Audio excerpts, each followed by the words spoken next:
नमस्कार मित्रों, हिंदी साहित्य के चैनल में आपका स्वागत है। आज सुनिए डॉक्टर सूर्य बालाजी की लिखी हुई कहानी कहो ना। सूर्य बालाजी कहानियों में समाज में व्याप्त समस्याओं का बहुत ही मार्मिक चित्रण करती हैं। जैसे इस कहानी में उन्होंने अकेलेपन की पीड़ा का अंकन किया है। इस कहानी की नायिका अकेलेपन से दुखी है। तो चलिए शुरू करते हैं कहानी कहो ना। निक्की वापस हॉस्टल गया। अब इस समय वो पूरी तरह अकेली है, काम भी कुछ नहीं करना। 18 साल पहले का समय होता तो वो इस समय चुपचाप पलंग पर औंधी लेटकर अपने पति के बारे में सोचना शुरू कर देती। हाँ, 18 साल पहले ये उसका प्रिय पास टाइम हुआ करता था। सब कुछ भूल भाल सुधी बिसरी सी पति को याद करते चले जाना। हालांकि पति कोई ऐसे काले कोसों या परदेश नहीं गया होता, यूं ही नौकरी के काम से हफ्ते 2 हफ्ते पर एक आध टूर मारने पड़ जाते या फिर कोर्ट कचहरी में फंसे एक आध केसों की छानबीन। वो चाहे तो आज इस वक्त भी उसी तरह पलंग पर लेटकर सोचते सोचते अनजाने मुस्कुराती चली जा सकती है। पति की यादों में खोकर प्यार भरी स्मृतियों को हलोड़ सकती है, जब तक चाहे तब तक। लेकिन जाने क्या हो गया है इधर, जब भी वो अकेली होकर ऐसा कुछ सोचने की कोशिश करती है, कुछ पल्ले पड़ता ही नहीं। सालों साल से उसकी याददाश्त में ऐसी कोई स्मृति जुड़ी ही नहीं जिसे पलंग पर अकेली लेटकर दोहराया जा सके, सोचकर अपने अनजाने मुस्कुराया जा सके। शुरू के दिनों की कुछ हैं जरूर, लेकिन उन्हें ही बीते 18 सालों में उलटते पलटते सैकड़ों हजारों बार सोचते सोचते ऐसा लगता है जैसे अब उनका रंग रोगन उड़ चुका है, काफ़ी फीकी पड़ गई हैं, इतनी कि अब इस्तेमाल के लायक ही नहीं है, जैसे हजारों बार का सुना सुनाया घिसा हुआ कैसेट। यूं कायदे से किसी के जाने के बाद तमाम काम रहते हैं घर में करने को, लेकिन ये निक्की कुछ इतना समझदार लड़का है कि जाने से पहले अपनी किताबों, उतारे कपड़ों और चप्पलों तक को यथास्थान इतने करीने से रख जाता है कि उसके जाने के बाद सहेजने संवारने या झींकने झल्लाने को ही सही कुछ रह ही नहीं जाता। कभी कभी वो झींकने झल्लाने या फट पड़ने को दिल चाहे और कोई अदना सा कारण भी न जुट पाए तो कैसा घुटने लगता है जी।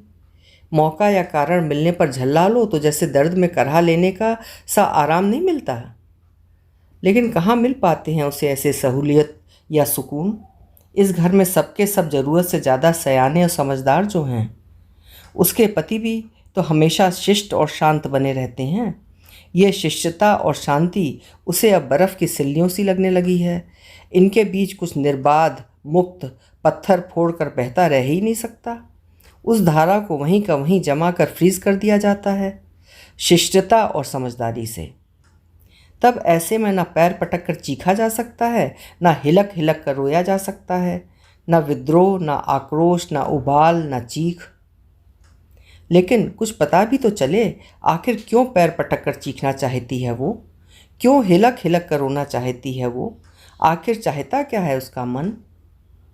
कुछ नहीं, कुछ भी तो नहीं। वो जैसे फुफकारती हुई आप से आप जवाब देती है।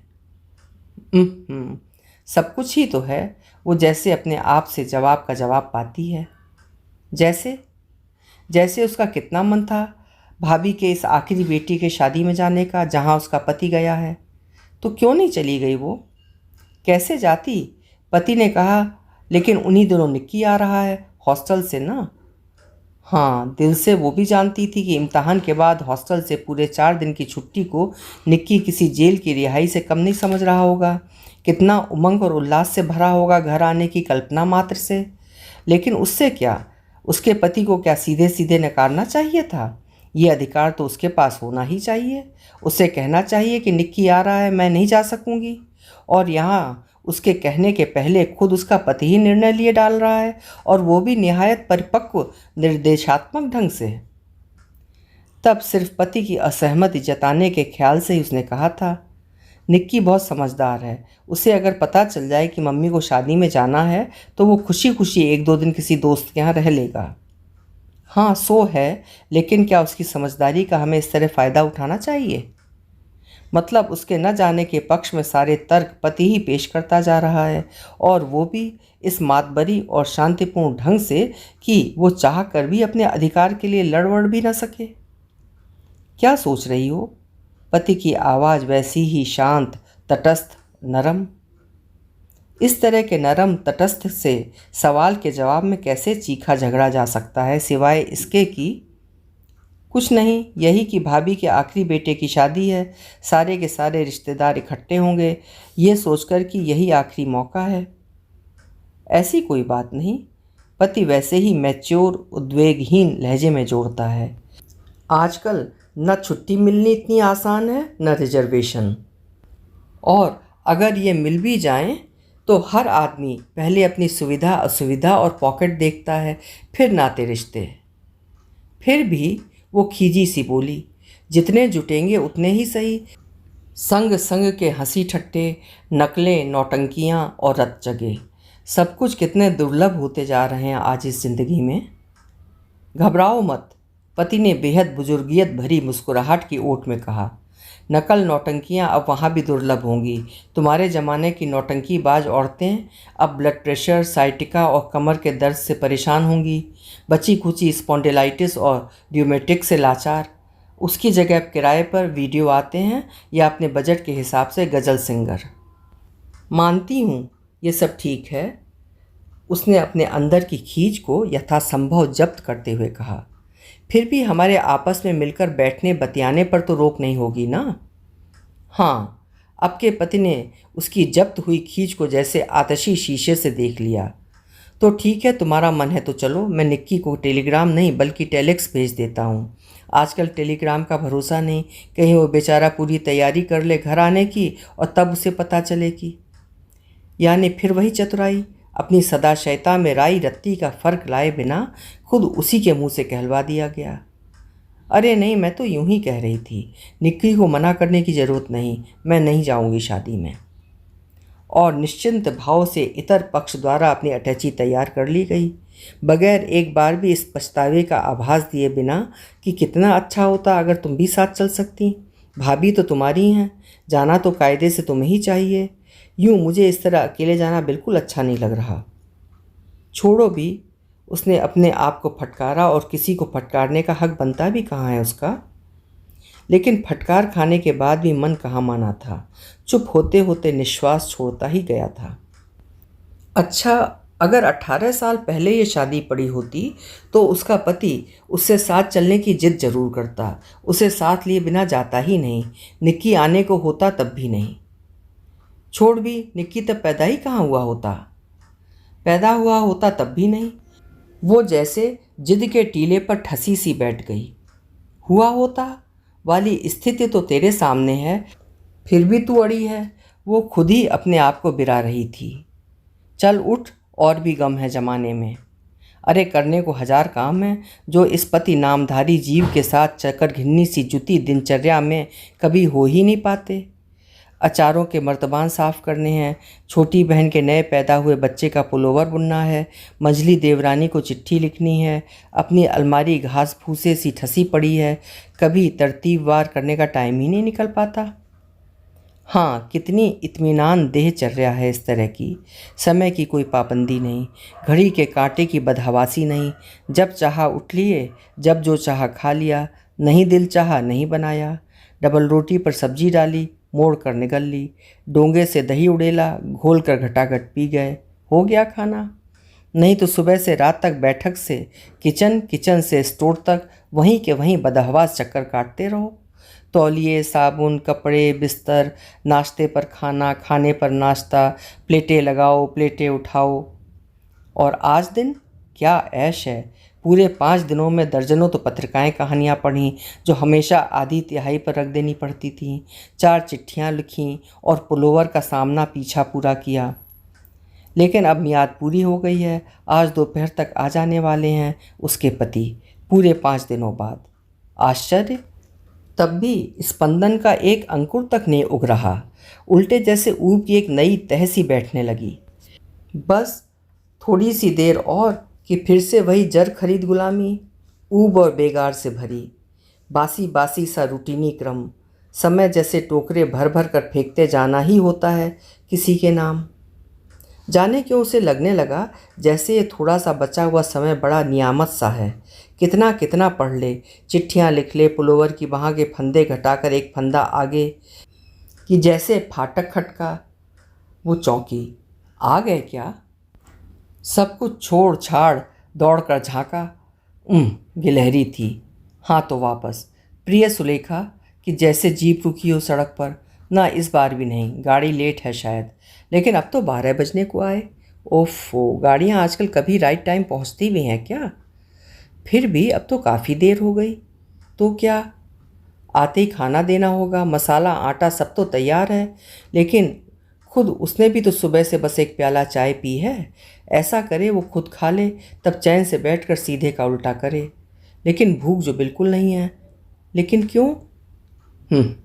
फिर आहट हुई, लेकिन फिर कहीं कुछ नहीं। अजीब बात है, आखिर वो खुद जाकर अब इस समय थोड़ी सी मिली हुई मोहलत की स्वतंत्रता का मनमाना उपयोग क्यों नहीं कर रही?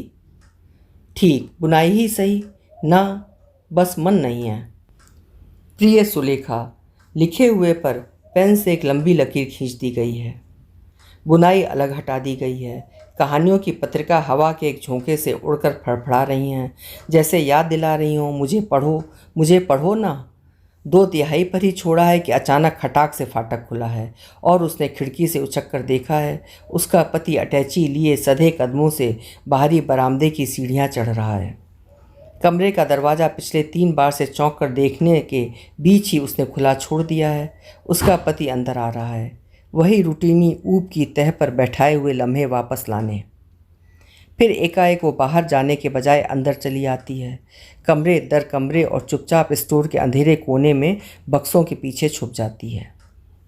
पति पूरे विश्वास भाव से कमरे में आता है, दरवाज़ा वापस उड़का कर चारों तरफ इत्मीनान से देखता है, लेकिन कहीं कोई नहीं। साएं साएं सूनापन। उसकी निगाह हैरत से इधर उधर हेरती है। पूरे 18 सालों में ऐसा तो कभी नहीं हुआ। वो हमेशा दरवाजे के ही सामने खड़ी मिलती थी। फिर जैसे अपने को समझाता सा जुर्राबे निकालने लगता है। प्यास से गला सूख रहा है, ठंडे पानी का एक गिलास, लेकिन थमाए कौन? कहीं कोई नहीं। वो हड़बड़ाया सा कमरों बरामदों में चक्कर काटने लगता है, प्यास की बात पूरी तरह भूलकर।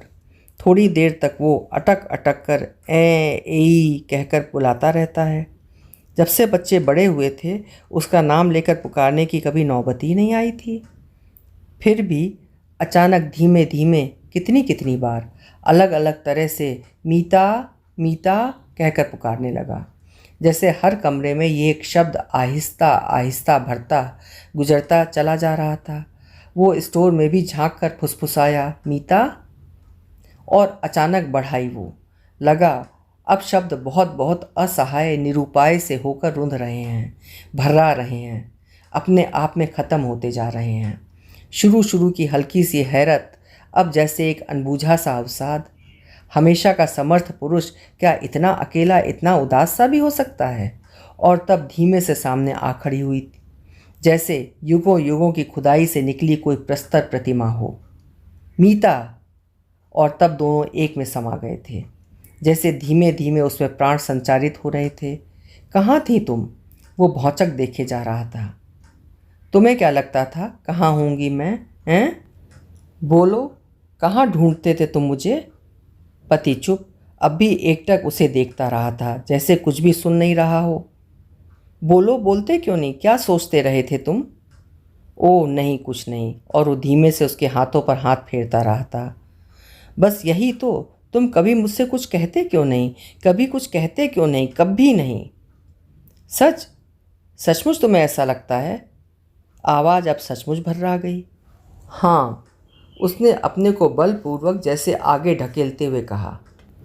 पता नहीं, पति जैसे कहीं कुछ और बेहद अनिर्वचनीय सा देख महसूस करते हुए कह रहा था। तुम अब तक कैसे शब्दों की राह देखती खड़ी हो? मैंने तो समझा था हमारे लिए शब्दों की मोहताजगी कब की पीछे छूट गई। फिर भी अच्छा, एक बात तुम ही बताओ, क्या कहने से पूरा पड़ जाता है? सचमुच ये क्या उसका पति ही बोल रहा था? हाँ, और उसे लग रहा था जैसे अब आगे पड़ी जिंदगी के लिए फिर से एक जुगाड़ हो चुका है। अभी आप सुन रहे थे डॉक्टर सूर्य बालाजी की लिखी हुई कहानी कहो ना। आशा है कहानी आपको पसंद आई होगी। अपने विचार कमेंट बॉक्स में ज़रूर लिखिएगा। फिर मिलेंगे। आपका समय शुभ हो, मंगलमय हो।